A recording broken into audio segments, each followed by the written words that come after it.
Hello guys, nandito na tayo sa third floor. Siyempre, ganito talaga pag ginagawa yung building, ganyan, medyo makalat. Ay naandyan yung mga tauhan ng ating ng may-ari ng Alnor Glass na si Vic Orsini. Ayan. Alright, okay. Ayan. Andito rin yung ating foreman. Ayun, sipag ng foreman, oh. Bubuhat. Hindi lang tagapag-utos. Siya pa yung tagagawa. Matindi ang foreman dito. Hindi lang taga-utos sa tauhan, kundi naggagawa pa rin. Foreman! Ay, Ano pong pangalan nyo? Bayani po, Bayani Alfred. Uy, Bayani. Ano mo si Bayani? Ay, kuwan lang. Hindi ko baka kapilyo ko lang yun. Oo. Bayani Alfred.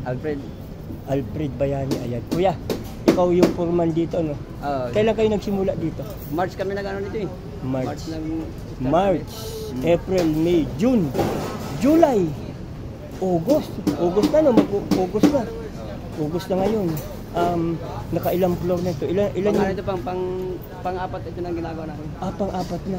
Ilang floor ba ito? 5th floor? Apat lang. Apat na floor. Last floor na to. Ngayon, ilan yung tao nyo nung nagsimula kayo? Simula kami, kung pa lang kami, siguro mga 10. Ngayon yung mga 20. 20 na? Oo. Sabi sa baba kanina, 30 daw nagsimula dito, 30 tao. Wala ka pa nun?